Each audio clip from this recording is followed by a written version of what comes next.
What's up guys, R13 here and welcome to another Gunpla review. So, we've done the unboxing here and the time-lapse build of the Abyss Gundam. Now let's talk about this unit. But before that, let's do a quick recap here. So this unit was actually released back in 2004 with the price tag of 1500 yen.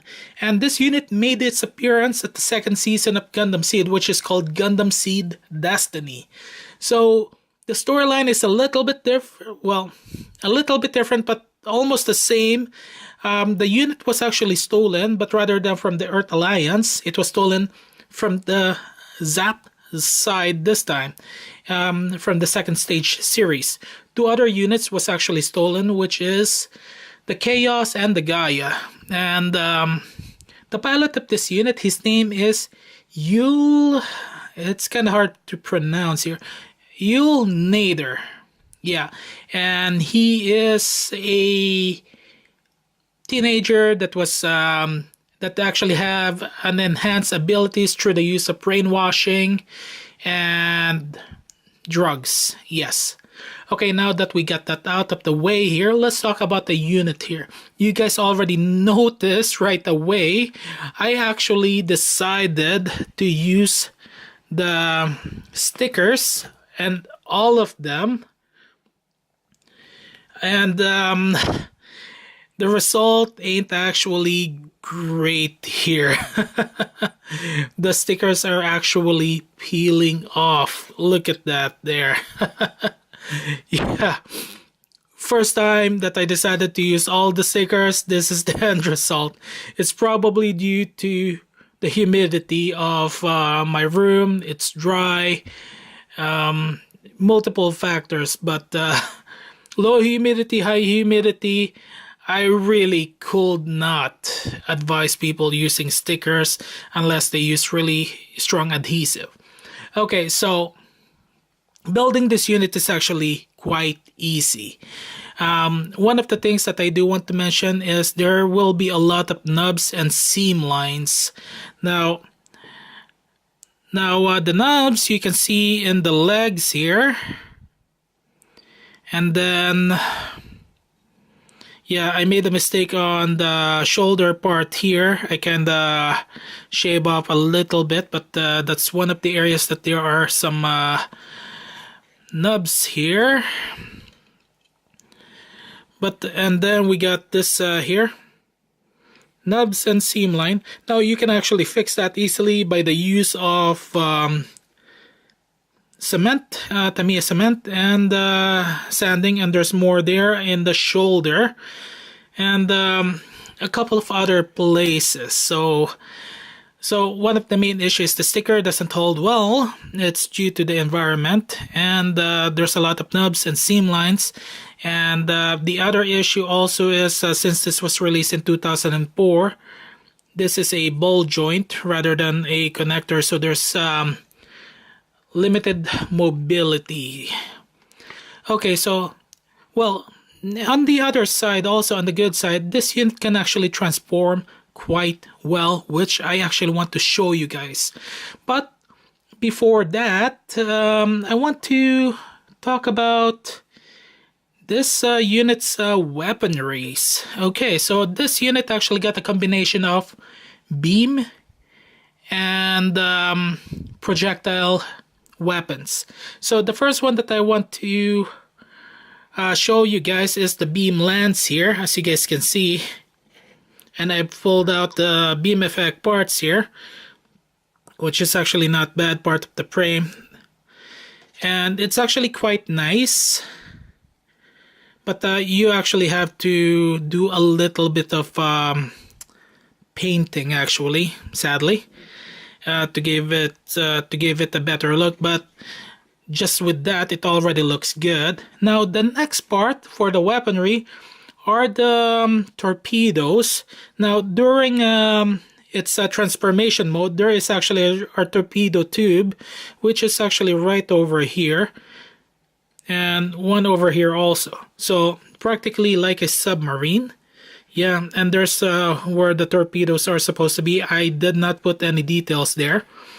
It's on the binders here. And then the next part is The CIWS, well, it's the machine gun. So there's actually a couple. Now there's one here at the chest area by the near the shoulder, and then there's another one in the forehead here, kind of similar to let's just okay, kind of similar to double zeta, but this one here is a projectile. Yeah, there it is, which is actually quite nice. Now the next part are the multi-pace beam cannon. So let's see here. This one here is the beam cannon mounted in the chest, and it can only be used in mobile suit form. And then the next part is the beam barrel cannons, which is actually in the binders, which is right over here, which is actually quite nice.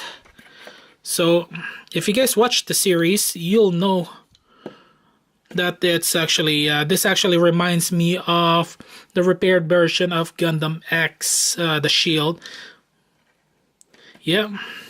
And then the next one, so actually before that, here are 6 pairs of beam cannon here, which is actually really nice. And then the next one is the dual cannon, which is actually located again in the binder also, projectile weapons, which is this one. Yeah. So there's actually a lot of armaments, and I think I just noticed that, but the sticker just flew off. Yeah. And there's another one also called the Balena Kai Dual Beam Cannon, which is actually similar to the Strike, the Freedom Gundam actually, which is actually, oops, right over here, which I'm actually gonna show you guys right away. Yeah, here it is. So, which is actually quite nice. So this one here, it can be flipped forward, but I may have done something wrong here. It's probably the opposite, but and there's one more here, one more sticker that flew off, supposed to be here. Yeah, it's really not the best. Okay, let's see if I actually did made a mistake there. No, I think it's I did it right. Yeah. Well, doesn't really matter. And then now, before moving forward to the transformation mode here, I want to do a mobility test. Now the transformation is actually very simple, and you guys will like it.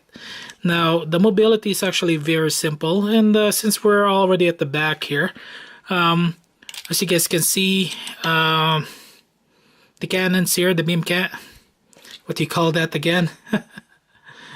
The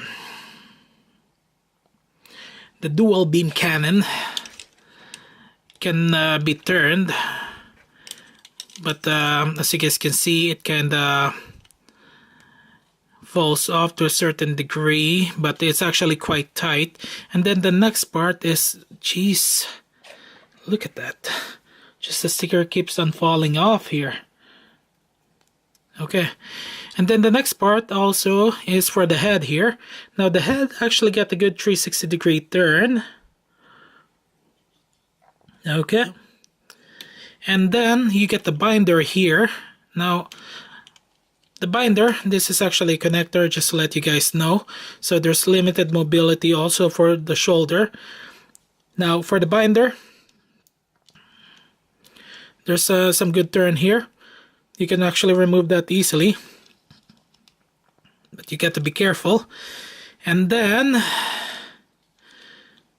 yeah, But then there's certain limitations when you're posing it, but you can fix that. And now for the shoulder here, as you guys can see, there's some mobility there. It's not double jointed, so that's how far it can go. And okay, let's put that back there.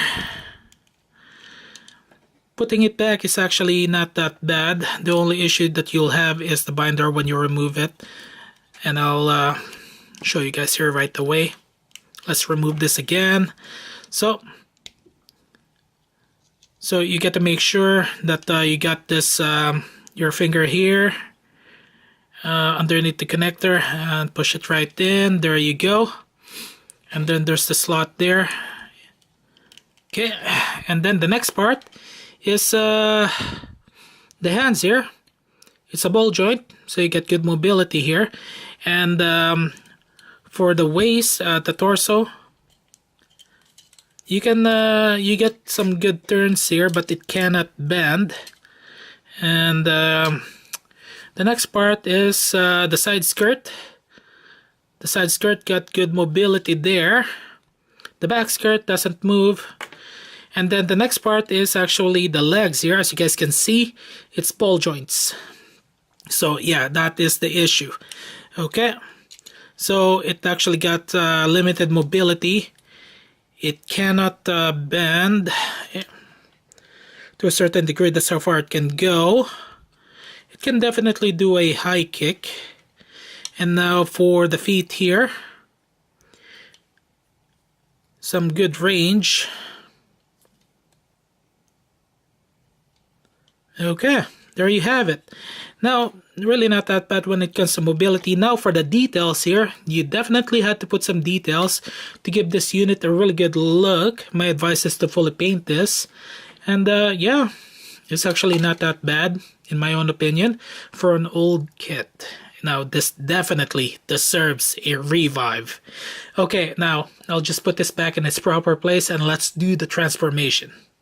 Okay, so transformation is going to be very simple, but before going there, I'm going to show you guys this here. It does, you guys have already seen in the unboxing, it's an extra piece for your transformation mode. And there's a reason why there's a slot here, which I'm going to explain soon. And I'm going to show you guys this, the trident here is what I'm going to call. So this piece here you can actually move. And just rotate, and you guys notice that slot there. There's a slot here, so that actually secures it. And for the transformation mode, it already began. So the first thing that you're gonna need to do is remove this piece here. It's actually very simple. Yeah. And then the next piece that you need to do is this piece here. You need to actually pull this out very easily. And then let's just remove this one sticker here. And then the next piece is this.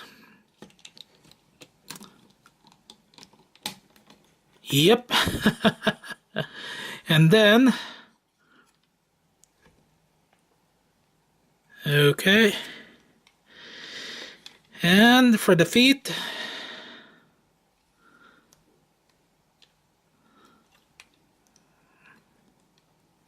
there you go.